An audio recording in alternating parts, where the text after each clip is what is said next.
Hello guys, I am Mamata. I teach mathematics. Forest నోటిఫికేషన్లో మ్యాథమెటిక్స్లో మనకి arithmetic syllabus ఏముందో ఈరోజు మనం చూద్దాం. ముందుగా నేను అందరికీ కంగ్రాచులేషన్స్ చెప్పాలనుకుంటున్నాను. ఎందుకు చెప్తున్నాను అనంటే మీరు ప్రిపేర్ అవ్వాలి అని డిసైడ్ అయినప్పుడే మీ సక్సెస్ని రీచ్ అవ్వడానికి మొదటి మెట్టుని మీరు రీచ్ అయిపోయినట్టే. ఇప్పుడు డే 1 ఏదైతే ఎనర్జీతో మీరు స్టార్ట్ చేశారో ఎండ్ ఆఫ్ ద డే వరకు కూడా ఈ జోష్ మీకు తగ్గకూడదు. ఎందుకు చెప్తున్నాను అంటే ఇలా జర్నీని మనం స్టార్ట్ చేసినప్పుడు చాలా అప్స్ అండ్ డౌన్స్ వస్తాయి. ఒక్కనొక టైంలో క్విట్ అయితే బాగుండు అనే ఒక సిచ్యువేషన్ కూడా రావచ్చు. కానీ ప్రతిరోజు ఫస్ట్ డేలో స్టార్ట్ చేసిన మీ ఎనర్జీ కానీ మీ సెల్ఫ్ మోటివేషన్ కానీ ఇదంతా మిమ్మల్ని మీరే ముందుకు తీసుకెళ్తూ ఉండాలి. సో అంతే ఎనర్జీతో మనం ఈరోజు మన క్లాస్ని స్టార్ట్ చేసేద్దాం. అర్థమెటిక్ సిలబస్ ఒకసారి చూడండి మీరు.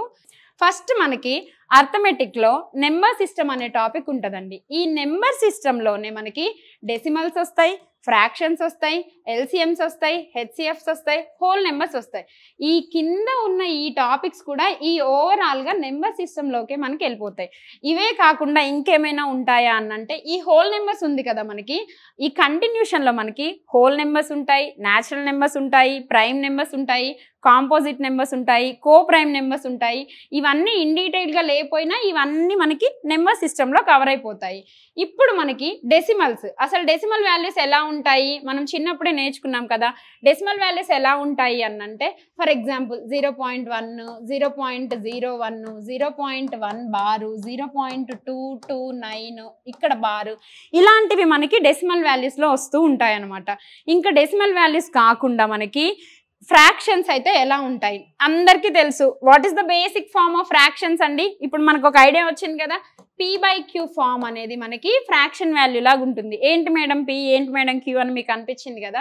ఏంటి అనంటే ఫర్ ఎగ్జాంపుల్ 1/2 కానీ 1/3 కానీ 4/5 కానీ ఏదో ఒక నెంబర్ని మనం రాసినప్పుడు పైన ఉన్న వాల్యూని మనం న్యూమరేటర్ అంటాం, కింద ఉన్న వాల్యూని మనం డినామినేటర్ అంటాం. P అంటే మనకి 1, Q అంటే 2. ఇలా ఫ్రాక్షన్ని రిప్రజెంట్ చేయాలి అంటే ఒక మొత్తం నెంబర్ని అది సగం ఉందా లేదా 1/4 ఉందా 1/5 ఉందా అని చెప్పేది మనకి ఫ్రాక్షన్ వాల్యూ అయిపోతుందండి. నెక్స్ట్ ఏముంటుంది మనకి ఎల్సిఎం ఉంటుంది, హెచ్సిఎఫ్ ఉంటుంది. ఎల్సిఎం ఎంత ఇంపార్టెంట్ అంటే ఈ ఎంటైర్ టాపిక్స్ మనం చేయడానికి ఎల్సిఎం మనకి చాలా ఇంపార్టెంట్. ఎందుకు మేడం మీరు చెప్తున్నారు అంటే for example time and work అనే టాపిక్ తీసుకుంటే మనకి ఎల్సిఎం లేకుండా మనం టైమ్ అండ్ వర్క్ చేయలేమండి. ఎందుకు చేయలేము అనంటే అసలు ఎంత జరుగుతుంది ఏంటి అనేది మనకి ఎల్సిఎంలోనే మనకి సింపుల్గా ఆన్సర్స్ వస్తాయి. Next HCF, highest common factor. ఈ హైయెస్ట్ కామన్ ఫ్యాక్టర్ అంటే ఉన్న అన్ని వాల్యూస్ విడివిడిగా ఇస్తారు. ఫర్ ఎగ్జాంపుల్ మనకి ఒక 4-5 నెంబర్లు అన్నోన్ నెంబర్లు ఇచ్చారు అని మనం అనుకుందాం. అలా మనకి ఇచ్చినప్పుడు హెచ్సిఎఫ్ ఎలా ఫైండ్ అవుట్ చేయాలి అంటే అన్ని వాల్యూస్లో హైయెస్ట్గా ఆ నెంబరే ఉండాలి, ఇంకేది ఉండకూడదు. అదే మనకి హైయెస్ట్ కామన్ ఫ్యాక్టర్ అయిపోతుంది. నెక్స్ట్ మనకి హోల్ నెంబర్స్ అయినా న్యాచురల్ నెంబర్స్ అయినా ప్రైమ్ నెంబర్స్ అయినా కాంపోజిట్ నెంబర్స్ అయినా కో ప్రైమ్ నెంబర్స్ అయినా ఇవన్నీ మనకి ఇన్ డీటెయిల్గా నేను సిలబస్ స్టార్ట్ చేసినప్పుడు చెప్పేస్తానండి. లోపల మనకి క్లాసెస్ స్టార్ట్ అయిపోతాయి కదా, నేను అప్పుడు చెప్పేస్తాను. నెక్స్ట్ వచ్చేసి మనకి రేషియో అండ్ ప్రపోర్షన్. ఈ రేషియో అండ్ ప్రపోర్షన్ని తెలుగులో మనం నిష్పత్తి అనుపాతము అని అంటాము. ఈ రేషియో అండ్ ప్రపోర్షన్లో ఏంటి అనంటే నేను ఇందాక చెప్పాను కదా ఫ్రాక్షన్గా వేశారు 1/2 అనే వాల్యూ నేను ఫ్రాక్షన్గా వేసాను.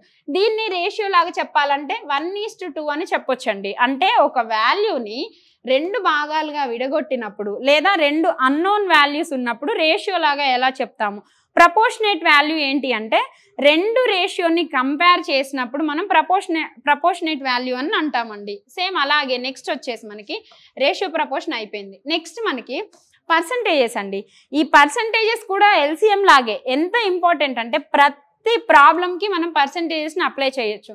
ఫర్ ఎగ్జాంపుల్ ఈ పర్సంటేజెస్ మీరు ఎలా చెప్తారు మేడము అనంటే 50% అనే వాల్యూ ఉందండి. ఈ 50% అనే వాల్యూని నేను 50% మీరు ఎలా రాస్తారు మేడము అనంటే ఈ 50% కాస్త మనకి ఏమైపోతుంది అంటే పర్సంటేజ్ ఎప్పుడు ఇచ్చినా సరే మీరు గుర్తుపెట్టుకోండి డినామినేటర్లో మనకి 100 రావాలి. ఇప్పుడు ఈ 50% అనే వాల్యూని 50 1 టైము 50 2 టైము దీన్నే 1/2 లాగా రాయొచ్చు. ఓన్లీ 50 ఉండదు కదండి మనకి 50% ఉంటుంది, 25% ఉంటుంది, 16% ఉంటుంది, 6% ఉంటుంది. అవన్నీ పర్సంటేజ్ వాల్యూస్ మనకి తెలిస్తేనే ప్రాబ్లమ్స్ మనం ఈజీగా సాల్వ్ చేసుకుంటూ రావచ్చు. నెక్స్ట్ వచ్చేసి మనకి టైమ్ అండ్ వర్క్.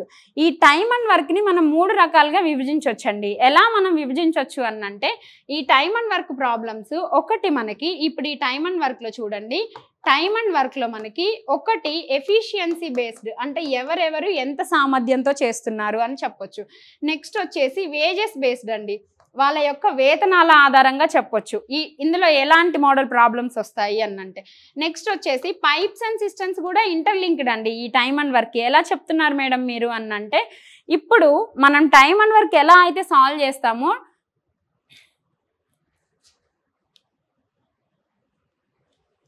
ఈ టైమ్ అండ్ వర్క్లో మనకి లోపలికి మనం వెళ్ళినప్పుడు ఎఫిషియన్సీ అంటే అందరూ ఒకలాగా చేయలేరు కదండి. ఇప్పుడు నాకు ఒక బలం ఉంటుంది, నా ఫ్రెండ్కి ఒక బలం ఉంటుంది, మీరే తీసుకోండి, వాళ్ళ ఎఫిషియన్సీస్ ఎలా ఉన్నాయో దాన్ని బేస్డ్ ప్రాబ్లమ్స్ చేయొచ్చు.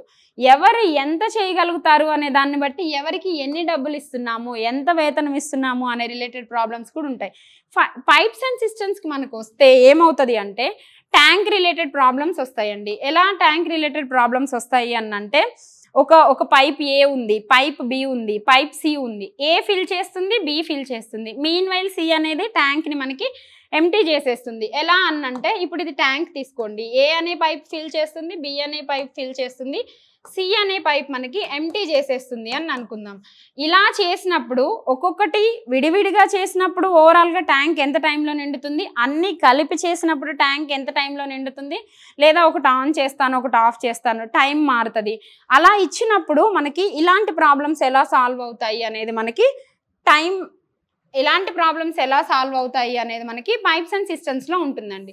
నెక్స్ట్ టాపిక్ వచ్చేసి మనకి టైమ్ అండ్ డిస్టెన్స్. మీరు ఆలోచించండి, టైమ్ అండ్ డిస్టెన్స్ని అర్థమెటిక్ టాపిక్ లా కాకుండా మనం ఏదైనా ఒక చోటకి వెళ్ళాలి అనంటే ఎంత టైంలో వెళ్తున్నాము, ఎంత డిస్టెన్స్ కవర్ అవుతుంది, ఎంత స్పీడ్తో వెళ్తున్నాము. ఈ ఒక్క చిన్న మంత్రం మీరు గుర్తుపెట్టుకోండి. డిస్టెన్స్ ఈక్వల్ టు, ఇక్కడ మనకి టైమ్ అండ్ డిస్టెన్స్ అని చెప్పాను కాబట్టి distance is equal to speed into time అండి. లేదంటే స్పీడ్ ఈజ్ ఈక్వల్ టు, కొంతమందికి ఇలా కూడా అలవాటు అయి ఉంటుంది డిస్టెన్స్ బై టైం అని. ఏ ప్రాబ్లం ఇచ్చినా సరే ఈ ఒక్క ఫార్ములాతోనే మనం ఎంటైర్ ప్రాబ్లమ్స్ చేయాలి. ఇందులో మనకి ఎలాంటి టాపిక్స్ వస్తూ ఉంటాయి అనంటే, టైమ్ అండ్ డిస్టెన్స్లోనే మనకి ట్రైన్స్ కవర్ అవుతాయండి. టైమ్ అండ్ డిస్టెన్స్లోనే పోలీసు థీఫ్, టైమ్ అండ్ డిస్టెన్స్లోనే మనకి ట్రైన్స్ రిలేటెడ్ ప్రాబ్లమ్స్ ఉంటాయండి. టైమ్ అండ్ డిస్టెన్స్లోనే మనకి పోలీసు థీఫ్ ఇలాంటి ప్రాబ్లమ్స్ ఉంటాయి. కొన్నిసార్లు ఏమవుతుంది అంటే, ఒక ట్రైన్ ఆపోజిట్గా వస్తుంది, ఇంకొక ట్రైన్ ఇటువైపు నుంచి వస్తుంది, ఓవరాల్గా ఎంత టైం పడుతుంది అనే ప్రాబ్లమ్స్ మనకు వస్తాయి. లేదు, నన్నే తీసుకోండి, ఒకసారి మనం బైక్ వేసుకొని వెళ్తాము,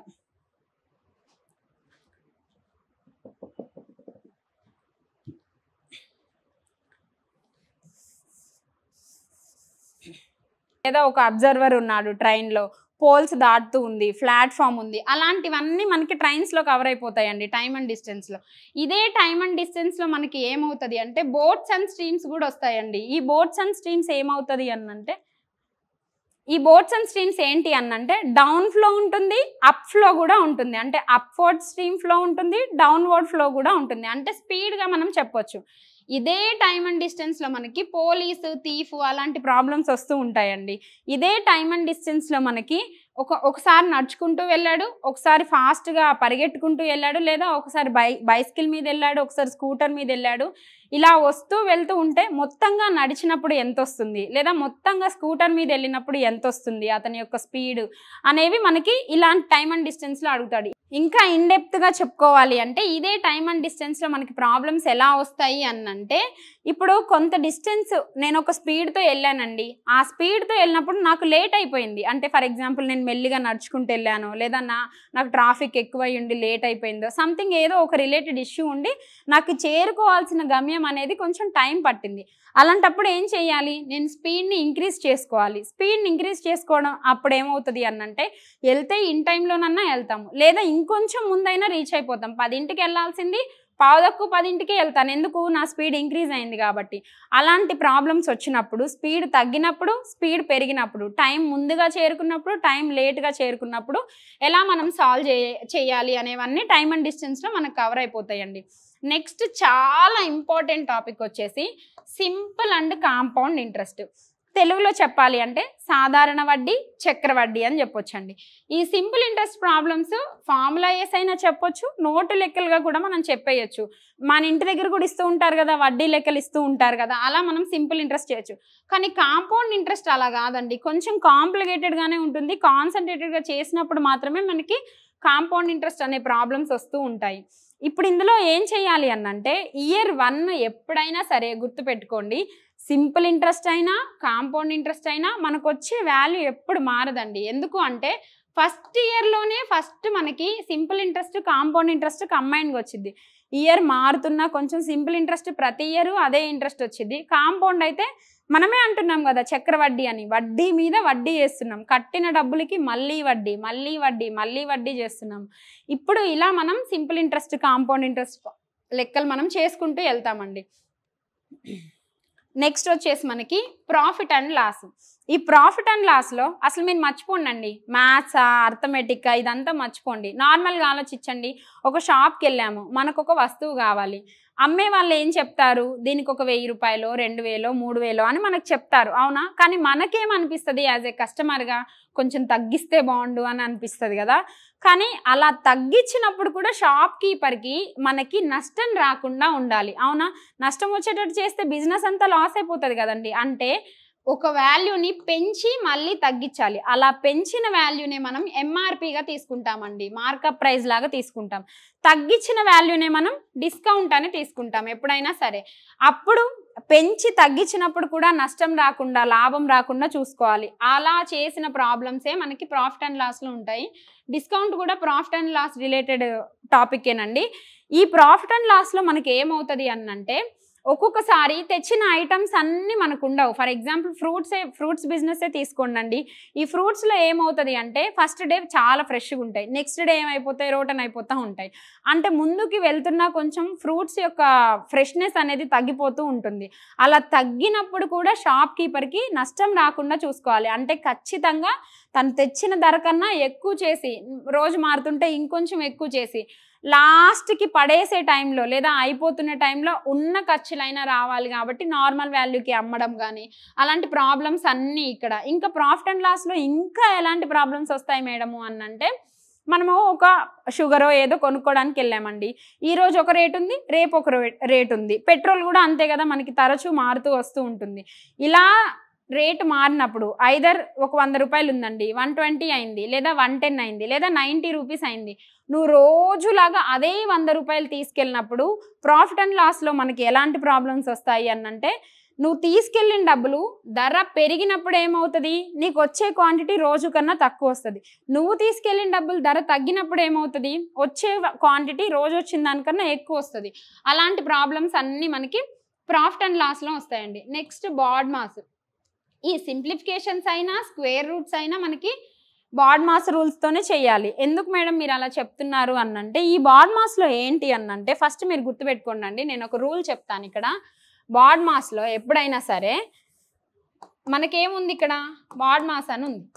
ఇది రాకపోతే సింప్లిఫికేషన్స్ అయితే పర్ఫెక్ట్గా రావండి. ఎలా చెప్తున్నారు మేడం మీరు అనంటే, ఫర్ ఎగ్జాంపుల్ 2 + 4 - 5 × 6 of 7/2 లేదా ఇలా మనకు ఒక ప్రాబ్లం ఇచ్చారండి, ఏదో మనకి తెలీదు, ఏదో ఒక సింప్లిఫికేషన్ ప్రాబ్లం ఇచ్చారు. బాడ్ మాస్ రూల్ నాకు అసలు తెలియదు అని అనుకుందాం. అలా ఏం తెలియనప్పుడు ఏంటి, మనం ముందు నుంచే చేసుకుంటూ వెళ్తాం. ఇలా చేసినా కూడా ఒక రిజల్ట్ అనే ఆన్సర్ అయితే వస్తుంది, కానీ కరెక్ట్ ఆన్సర్ అయితే రాదండి మనకి. ఎందుకు రాదు మేడం అంటే, మనము ఈ రూల్ని పాటించలేదు కాబట్టి. అంటే ఇప్పుడు ఫర్ ఎగ్జాంపుల్ బాడ్ మాస్లో ఏం చేయాలి అనంటే, ఈ రూల్ ఏంటి మేడం కొంచెం ఎక్స్ప్లెయిన్ చేస్తారా అనంటే, ఈ బాడ్ మాస్లో ఏంటి అనంటే ఫస్ట్ బ్రాకెట్స్ని సాల్వ్ చేసుకుంటూ రావాలండి. ఈ లోపల ఏ వాల్యూ ఉందో సాల్వ్ చేసుకుంటూ రావాలి. అందులో కూడా ఇన్ డీటెయిల్డ్గా ఆఫ్ని సాల్వ్ చేసుకుంటూ రావాలి. ఆఫ్ అంటే ఎప్పుడైనా సరే మనకు అది మల్టిప్లికేషన్ సింబల్ని రిప్రజెంట్ చేసిద్దండి ఈ ఆఫ్ అనేది. అంటే ఇచ్చిన వాల్యూని ప్రొడక్ట్ చేసుకుంటూ వెళ్ళాలి, ఆఫ్ మీనింగ్ అది. నెక్స్ట్ వచ్చేసి మనకి డివిజన్ అండి. డివిజన్ అంటే ఫస్ట్ బ్రాకెట్స్ ఏమన్నా ఉన్నాయా, అందులో ఏమన్నా ఉందో సాల్వ్ చేసుకుంటూ వెళ్ళాలి, ఆ తర్వాత ఆఫ్, ఆ తర్వాత డివిజన్ రూల్ని ఫాలో అవ్వాలి, ఆ తర్వాత మల్టిప్లికేషన్ని ఫాలో అవ్వాలి. నెక్స్ట్ మనకి 2 ఎడిషన్ ఒకటి ఉంటుంది, సబ్ట్రాక్షన్ ఒకటి ఉంటుంది. ఈ బాడ్మాస్ రూల్ని ఫాలో అయినప్పుడు మాత్రమే మనకి సింప్లిఫికేషన్స్ చాలా ఈజీగా వస్తాయి. లేదు మేడం నేను నార్మల్గానే చేసుకుంటూ వెళ్తానంటే మన ఆన్సర్ తప్పైపోతుందండి. ఖచ్చితంగా సింప్లిఫికేషన్ రావాలి అంటే బాడ్మాస్ రూల్ మనకి తెలియాలి. నెక్స్ట్ వచ్చేసి స్క్వేర్ రూట్ అండి. ఈ స్క్వేర్ రూట్ అయినా క్యూబ్ రూట్ అయినా మనకి బాడ్మాస్లోకే వచ్చేస్తాయి. ఎందుకు? సింప్లిఫికేషన్స్ మనం సాల్వ్ చేస్తున్నప్పుడు ఈ వాల్యూస్ అన్నీ ఒక సింప్లిఫికేషన్ ప్రాబ్లమ్స్ ఇచ్చినప్పుడు అయిపోయింది.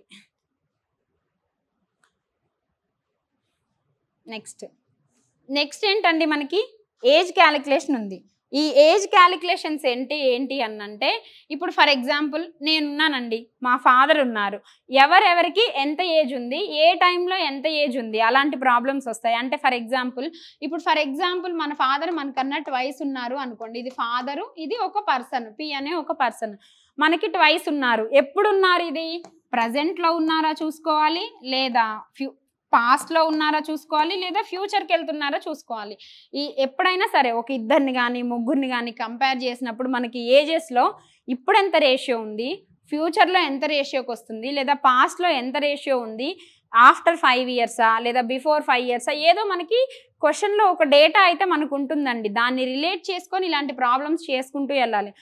కొన్నిసార్లు ఈ ఏజెస్లో మనకి ఎలాంటి ప్రాబ్లమ్స్ ఇస్తూ ఉంటారు అనంటే వైఫ్ హస్బెండ్ మ్యారేజ్ అప్పుడు ఎంత రేషియో ఉంది వాళ్ళ యొక్క ఏజ్ అనేది, ఆ తర్వాత ఆఫ్టర్ 10 ఇయర్స్ తర్వాత, ఇలా 10 ఇయర్స్ జర్నీలో వాళ్ళ కిడ్స్ ఏజ్తో కూడా కంపేర్ చేసి చెప్తారండి. అంటే మధ్యలో ఫస్ట్ కిడ్ కానీ సెకండ్ కిడ్ కానీ అట్లా వచ్చినప్పుడు వీళ్ళ రేషియోస్ మారుతూ వస్తూ ఉన్నాయి. ఒకసారి అమ్మతో కంపేర్ చేస్తారు, ఒకసారి నాన్నతో కూడా కంపేర్ చేస్తారు.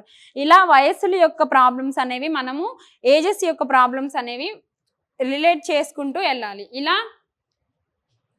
ఏజెస్ యొక్క క్యాలిక్యులేషన్స్ అనేవి మనం ఇలా చేసుకుంటూ వెళ్ళాలండి. నెక్స్ట్ వచ్చేసి మనకి డేటా ఇంటర్ప్రిటేషన్. ఈ డేటా ఇంటర్ప్రిటేషన్ చేయాలి అంటే ఈ అన్ని టాపిక్స్ మీద మనకు ఒక గ్రిప్ ఉండాలి. ఎందుకు చెప్తున్నారు మేడం మీరు అనంటే, డేటా ఇంటర్ప్రిటేషన్లో ఎప్పుడైనా సరే మనకి ఏమవుతుంది అనంటే ఒక్కొక్కసారి పై చార్ట్ అడుగుతాడండి, ఒక్కొక్కసారి ట్యాబులర్ ఫామ్ అడుగుతాడు, ఒక్కొక్కసారి ఏం అడుగుతారు బార్ గ్రాఫ్ అడుగుతారు, ఒక్కొక్కసారి లైన్ గ్రాఫ్ అని చెప్తారు. ఎలా చెప్తున్నారు మేడం మీరు అనంటే, పై చార్ట్ అంటే ఏంటండి, ఒక సర్కిల్ ఇచ్చి కొంత పర్సెంటేజ్ ఇంత ఉంది, ఇది ఒక 10%, ఇది ఒక 20%, ఇది ఒక 30%, అట్లా పై చార్ట్లో మనకు ఒక డేటా ఇచ్చి డేటా ఇంటర్ప్రిటేషన్ అంటేనే డేటాని ఫాలో అవుతూ మనం ఆన్సర్ సాల్వ్ చేసుకుంటూ రావాలి. ఇలా పై చార్ట్లో 10%, 20% అట్లా ఇచ్చినప్పుడు మనకి పైన ఉన్న డేటా బేస్ చేసుకొని ఏదో ఒక ఓవరాల్ నెంబర్ అయితే ఇస్తారండి, దాన్ని బేస్ చేసుకొని క్వశ్చన్స్ చేసుకుంటూ రావాలి. ఆ తర్వాత ట్యాబులర్ ఫామ్, ఇప్పుడు మేల్ ఎంతమంది ఉన్నారు, ఆ సిటీలో ఎంతమంది మేల్స్ ఉన్నారు, సిటీ ఏ, సిటీ బి, సిటీ సి, అట్లా అదే సిటీలో ఫీమేల్ ఎంతమంది ఉన్నారు, ఏబిసి అనే సిటీలో ఎంతమంది ఉన్నారు, ఇలా ఏదో ఒక రేషియోని మనకు కంపేర్ చేయడానికి అయితే ఇస్తాడండి. నెక్స్ట్ బార్ గ్రాఫ్స్ ఎలా ఉంటాయి అనంటే, ఒక కంపెనీ ఉంది, ఫస్ట్ ఇయర్ ఇంత టర్న్ ఓవర్ జరిగింది, నెక్స్ట్ ఇయర్ ఇంకొక ఇయర్ మారుతుంటే ఒక్కొక్కసారి హై ఉండొచ్చు, ఒక్కొక్కసారి లో ఉండొచ్చు. కంపెనీ అనే కాదు, ఏ గ్రాఫ్ ఇచ్చినా సరే మనకి అలాంటి ఒక రిలేటబుల్ డేటా అయితే ఉంటుందండి. నెక్స్ట్ వచ్చేసి లైన్ గ్రాఫ్. ఈ లైన్ గ్రాఫ్ ఏంటి అనంటే, ఇలా మనం షేర్ మార్కెట్లో చూస్తూ ఉంటాం కదా, పడుతూ వస్తూ ఉంటుంది, ఇక్కడ ఒక వాల్యూ ఉంటుంది, ఇక్కడ ఒక వాల్యూ, ఇదొక వాల్యూ, అంటే ఏ బి సి డి ఇలా మనకి వెళ్తూ ఉంటాయి అన్నమాట ప్రొడక్ట్స్. డేటా ఇంటర్ప్రిటేషన్ రావాలి అంటే ఖచ్చితంగా మనకి అన్ని సబ్జెక్ట్స్ మీద ఒక గ్రిప్ అయితే, డేటా ఇంటర్ప్రిటేషన్ రావాలి అనంటే ఖచ్చితంగా మనకి ఈ ఓవరాల్ అర్థమెటిక్ టాపిక్స్ అన్నిటి మీద ఒక గ్రిప్ ఉండాలండి. ఎందుకు చెప్తున్నారు మేడం మీరు అనంటే, అసలు ఒక్కొక్కసారి డేటా ఇంటర్ప్రిటేషన్లో time and distance related problems ఇస్తారండి, ఒక్కొక్కసారి టైమ్ అండ్ వర్క్ ప్రాబ్లమ్స్ ఇస్తారు, ఒక్కొక్కసారి పర్సంటేజెస్ నుంచి ఇస్తారు, ఒక్కొక్కసారి మనకి రేషియో ప్రపోర్షన్స్ నుంచి ఇస్తారు. ఈ రేషియో ప్రపోర్షన్ ఎంత ఇంపార్టెంటో మనకి ప్రతి ప్రాబ్లం డేటా ఇంటర్ప్రిటేషన్లో సాల్వ్ చేస్తూ వస్తున్నప్పుడు మనకి ఆ రేషియో ప్రపోర్షన్ యొక్క వాల్యూ విలువ మనకి తెలుస్తూ వస్తూ ఉంటుందండి. పోయింది. Next use of tables and graphs. ఈ use of tables and graphs కూడా మనకి డేటా ఇంటర్ప్రిటేషన్లో భాగమే. ఎందుకు? టేబుల్స్ని యూజ్ చేసుకొని లేదా గ్రాఫ్స్ని యూజ్ చేసుకొని ఆ రిలేటెడ్ డేటాని యూజ్ చేసుకొని మనం ప్రాబ్లమ్స్ అనేవి సాల్వ్ చేస్తూ వస్తామండి. నెక్స్ట్ మనకి లాస్ట్లో మనకి యావరేజెస్ ఉందండి. యావరేజెస్ ప్రాబ్లమ్స్ ఎలా వస్తాయి అనంటే, మీరు ఆలోచించండి, సగటుని మనం ఎలా చేస్తాము, కొంతమంది మనుషులు ఉన్నారండి, నేనున్నాను, నా ఫ్రెండ్ ఉంది, ఇంకొకళ్ళు ఉన్నారు, లేదా మన క్లాస్ మొత్తం ఉంది అనుకోండి, ఒక్కొక్కళ్ళకి ఒక్కొక్క వెయిట్ ఉంటుంది. ఈ వెయిట్‌ని ఆన్ యావరేజ్‌గా ఓవరాల్ క్లాస్ వెయిట్ ఎంత? లేదా నేను చాక్లెట్స్ డిస్ట్రిబ్యూట్ చేస్తున్నాను. చెయ్యకన్నా ముందు నా దగ్గర కొంచెం ఉన్నాయి. ఇంకొకళ్ళు ఇంకొన్ని చాక్లెట్‌లు తెచ్చారు. ఇంకొకళ్ళు ఇంకొన్ని చాక్లెట్‌లు తెచ్చారు. అలా తెచ్చినప్పుడు ఓవరాల్‌గా పంచాలి. అందరికీ ఈక్వల్ షేర్ వచ్చేలాగా పంచాలి అంటే ఎంత యావరేజ్ చేసి చేయాలి. యావరేజ్ చేస్తున్నప్పుడు మనకి ఇంకా ఎలాంటి ప్రాబ్లమ్స్ వస్తాయి అనంటే, ఇదే యావరేజ్‌లో మనకి ఒక బ్యాట్స్‌మ్యాన్ ఉన్నారు. లేదా యావరేజెస్ చేస్తున్నప్పుడు మనకి ఎలాంటి ప్రాబ్లమ్స్ వస్తాయి అనంటే, ఓవరాల్ క్లాస్ గురించి చెప్పొచ్చండి. అంటే క్లాస్‌లో మళ్ళీ ఈ క్లాస్‌లోనే మేల్ ఎంతమంది, ఫీమేల్ ఎంతమంది అలా రిలేట్ చేసి చెప్పొచ్చు. కొంతమంది ఆ క్లాస్‌లోనే పాస్ అయ్యారు, ఫెయిల్ అయ్యారు. వీళ్ళ యావరేజ్ ఎంత, వాళ్ళ యావరేజ్ ఎంత అని. లేదా కొంతమంది ఆఫీస్‌తో పోల్చి చెప్తారండి. ఇంతమంది మేనేజర్‌లున్నారు, ఇంతమంది వర్కర్‌లున్నారు. అలా ఉన్నప్పుడు ఒక్కొక్కళ్ళ వేజెస్ ఒక్కొక్కలాగున్నాయి. లేదు ఎలా మార్చాలి అంటే చెప్పొచ్చు. ఇదే యావరేజెస్‌లో క్రికెట్ ఆడేటప్పుడు మనకి బ్యాట్స్‌మ్యాన్ గురించి, బౌలర్ గురించి ఇలా చెప్పి ఆ డేటాని మనకిచ్చి ఓవరాల్‌గా ఎంత యావరేజ్ చేస్తున్నారు. లేదా ముందు ఇన్నింగ్స్, ఇప్పుడు ఇన్నింగ్స్ కంపేర్ చేసి ఇన్ని రన్స్ తేడా వచ్చింది. అలా వచ్చినప్పుడు ఎంత మనకి యావరేజ్ అయ్యుండొచ్చు. లేదా వాళ్ళే యావరేజ్ ఇచ్చి ఎన్ని రన్స్ తేడా ఉంది అని అడగొచ్చు. అలాంటి ప్రాబ్లమ్స్ మనకి యావరేజెస్ నుంచి వస్తాయండి. ఇది మనకి ఒక్కొక్క టాపిక్ నుంచి ఎలాంటి ప్రాబ్లమ్స్ వస్తాయి, ఎలా మనం సాల్వ్ చేయాలి అని క్లాస్ సెషన్‌లోకి మనం ఎళ్ళినప్పుడు ఇంకా మనం ఇన్ డీటెయిల్‌గా ఒక్కొక్క టాపిక్‌ని విడివిడిగా ఏమేమి ఉన్నాయి, ఏమేం ప్రాబ్లమ్స్ ఉన్నాయి విత్ ఎగ్జాంపుల్స్ నేను ఎక్స్‌ప్లెయిన్ చేస్తానండి.